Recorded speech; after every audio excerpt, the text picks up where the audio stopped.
Merhaba ilkokul 6. sınıf. Merhaba ilkokul 6. sınıf öğrencileri. Kanalımıza hoş geldiniz. Sizinle beraber matematik dersi çalışacağız. Ben Muhammed Bayatlı.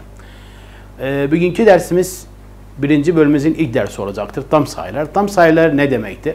Sizler daha önceki sınıflarda öğrenmiştiniz doğal sayılar. Doğal sayılar dediğimizde gördüğünüz gibi sıfırdan başlayarak ve sonsuza kadar devam eden sayılara doğal sayı denir.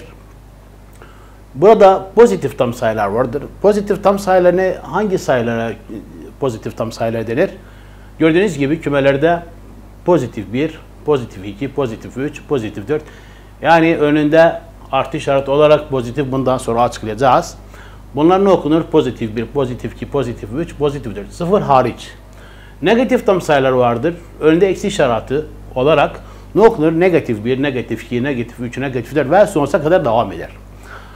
Bu iki kümeni kavrayarak artı sıfır ile beraber yazılan kümeye ne denir? Tam sayılar kümesi denir. Yani gördüğünüz gibi pozitif tam sayılar, negatif tam sayılar artı bir de sıfır ile beraber yani bu kümeye ne denir? Tam sayılar kümesi denir. Gördüğünüz gibi negatif 3, negatif 2, negatif 1 burada sonsuza kadar devam eder. 0, pozitif 1, pozitif 2, pozitif 3. Evet sevgili öğrenciler, ders kitabımızın 8. sayfasına geçelim. Tam sayılar ve sayılar doğrusunda gösterimi. Bugünkü dersimiz dediğimiz gibi birinci bölümümüzün ilk dersi. Sevgili öğrenciler, gelelim tam sayılar nerede kullanılır? Pozitif ya tam negatif sayılar nerede kullanılır? Günlük hayatımızda mesela bir bankada para yatırımı yaptığımızda bu pozitifle gösterilir. Diyelim ki bir bankada 5.000 dinar yatırdım ya da 50.000 dinar, bunu pozitif. Bankadan para çekimi o negatif sayı ile gösterilir. Bir de termometrede sıcaklık derecesi pozitif ile negatif sayılar ile gösterilir. Mesela kış günler, soğuk günlerde çok soğuk olduğunda sıfırın altına düştüğünde o sıcaklık derecesi negatif ile gösterilir. Bir de deniz seviyesi tabii ki sıfır ile gösterilir. Ama denizin üstü pozitif, denizin altı yani bir dalgıcı denizin altına indiğinde o neyle gösterilir? Negatif sayı ile gösterilir. Bir de neyle hangi şeylerde? Mesela kar, bir de zarar. Mesela bir banka sabah 5.000 lira kar etti. Bu pozitif artı yani pozitif 5.000 lira kar etmiş. Akşamleyin 3.000 lira zarar etti. Negatif 3 diye ifade edilir. Evet sevgili öğrenciler, burada ilk sayfamızda sayı doğrusu vardır. Zaten dediğimiz gibi ne yapıyoruz bugünkü dersimizde? Tam sayı ve sayı doğrusunu sayı doğrusunu göstereceğiz. Burada gördüğünüz tam sayı doğrusu vardı. Sayı doğrusuna şuna dikkat edelim. Sayı doğrusunda gördüğünüz gibi daima sıfırın sağındaki sayılar pozitif sayılar gösterilir. Sonunda ise negatif sayılar gösterilir. Gördüğünüz gibi bu sayı doğrusudur. Sıfır ortada, sağındaki sayılar pozitiftir. Sonundaki sayılar negatiftir. Evet. Ve burada bir tane örnek de varmış. Çözülüptü. Negatif 6 ile pozitif 7'ni gösterilmek istermiş burada. Artı şunu da söyleyelim sevgili öğrenciler. Şuna da dikkat edelim.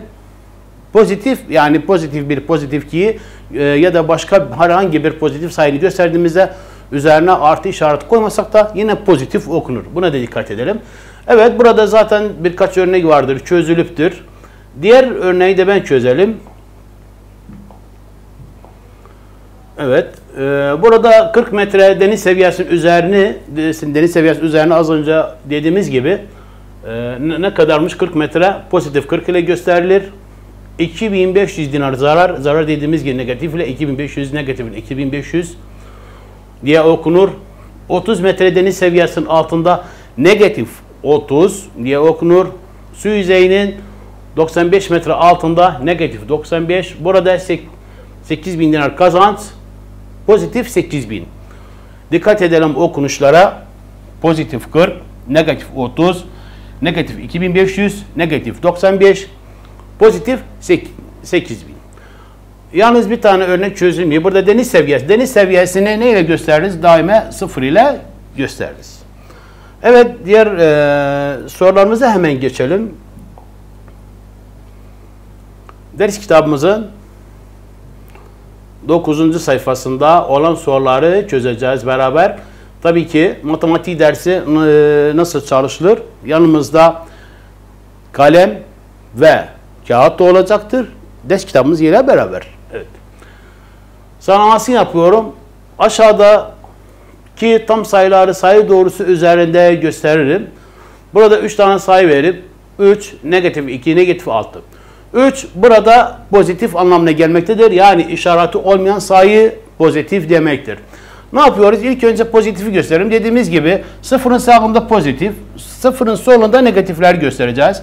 Tamam. 1, 2, 3. 3'ü buraya yazıyorum. Üzerine de pozitif işareti. Evet. Sonra negatif 2, negatif 6. 1, 2, negatif 2'yi buraya yazıyorum. 3, 4, 5, 6. Negatif 6'yı da buraya yazıyorum. O kadar. Diğer sorumuza geçelim. Çünkü daha çöz yoruma ait olanlar sorular da onunla da aynı sayı doğrusu vardır. Orada göstereceğiz. Ben videomuz fazla vakit almasın. O yüzden bazı sorular çözeceğiz burada. Evet. Burada 0, 6 aşağıda boş bırakılan yerlere uygun tam sayıyı yazıyorum. Öyle demiş soruda. 0, 6 0, 6 9 derece. 0, 6, 9 derece dediğinde, çünkü şunu da söyleyeyim, dikkat edelim şuna. Negatif sayılar daima sıfırın altındadır. Evet. Pozitifler ise sıfırın üstündedir. 0, 6, 9 ne yazacağım burada? 9 yazdım ve ne işareti? Negatif işaret koyacağım buraya. Sonra 0 üzeri 12 derece. 0 üzeri 12 derece olunca 12'ni yazdım ve yanına pozitif işareti koyacağım. Sonra deniz seviyesinin 20 metre altında, 20 metre altı deniz seviyesinin 20'ni yazdım ve negatif oldu. Negatif 20. Deniz seviyesinde 0. Bankadan 50.000 dinar çekmek. 50.000 dinar çektiğimizde o ne olur? Negatif olur. O zaman negatif 50.000.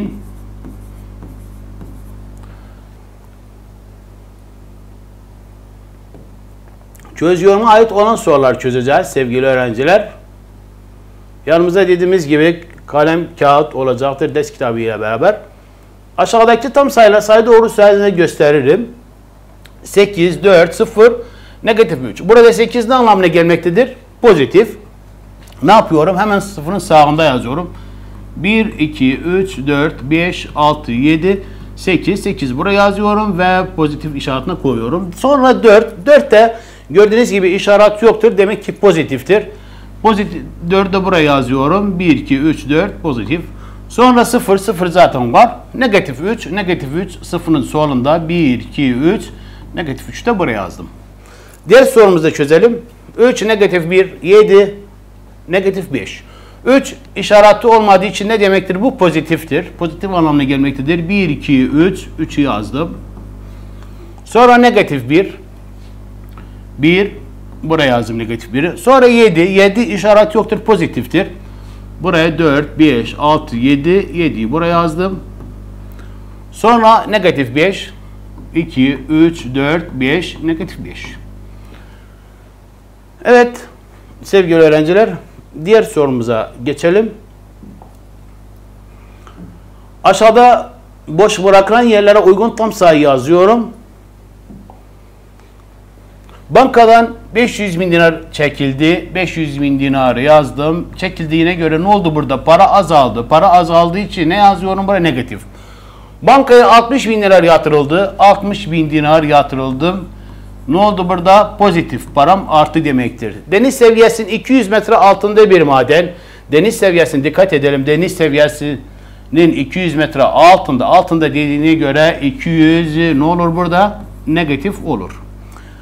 Bir binanın 9. katına çıkmak tabii ki bu deniz seviyesinin üstüdür. Bu anlama gelmektedir. 9 yazdım. Sonra buraya pozitif işareti. Su seviyesinin 60 metre altına inmek. 60 metre aşağısına indim. Ne oldu bu? Negatif. Uçağın 10 kilometre yükseğe uçması. Onu yazdım ve pozitif oldu. Evet. Bağdat'ta bir köprünün temeli nehir seviyesinin 12 metre altına döküldü. Dikkat edelim. Bu derinliği gösteren tam sayı yazıyorum. Tamam, 12 yazdım. Ne olmuş burada? Nehrin altına dökülmüş. Yani negatif 12. Evet. Diğer sorumuza geçelim. Diğer sorumuzda düşüyorumun ait olan sorudur. 40 sayısı ile negatif 40 sayısı arasında kalan birler basamağı 6 olan sayılar yazıyorum. Yani burada ne yazacağız? Sayı yazacağız. Ama birler basamağı ne olsun? 6 olsun. Tamam. Pozitiften ben başlayacağım. 40'ın altındaki sayı aşağı indiğimizde ne var burada? 36 var. Yani pozitif 36. Tamam. Sonra 26 var. Birler basamağı 6 olan. Pozitif 26. Pozitif 16 var. Pozitif 6 var. Bunlar gördüğünüz gibi birler basamağı 6 olan sayılardır. 40 sayısı ile negatif 40 sayısı ile negatif 40 sayısı arasında. Sonra pozitifte daha başka sayı kalmadı. O zaman nereye geçiyoruz? Negatife geçiyoruz. Negatif 6 ve aynı negatif 16, negatif 26, negatif 36. Bu sayılar 40 sayısıyla negatif 40 sayısı arasında kalan birler basamağı olan sayılardır. Yani burada birkaç tane soru vardır. Yanlışı buluyorum. Süleyman aşağıdaki boşluklara uygun tam sayıları yazdı. Burada ne istemiş? Süleyman hatasını buluyorum ve düzeltiyorum. Öyle diyor soruda. Ne yapacağız burada? Hatanı bulup ve düzelteceğiz. 60 metre suyun dibine inen bir dalgıç suyun dibine inmiş. Suyun dibine ne? Süleyman ne yazmış burada? Pozitif 60. Yanlıştır. Doğru cevap nedir? Doğru cevabı negatif 60'tır. Sonra 300 metre uzunluğunda bir dağa tırmanmak, bir dağa çıkmak yani deniz seviyesinin üstüdür. Süleyman ne demiş? Burada negatif 300. Bu da yanlıştır. Doğrusu nedir? Doğrusu pozitif 300'dür. Evet sevgili öğrenciler, bugünkü dersimizin sonuna geldik. Umarım ki herkes bu derse faydalı olur. Bir başka derste buluşmak üzere. Hoşçakalın.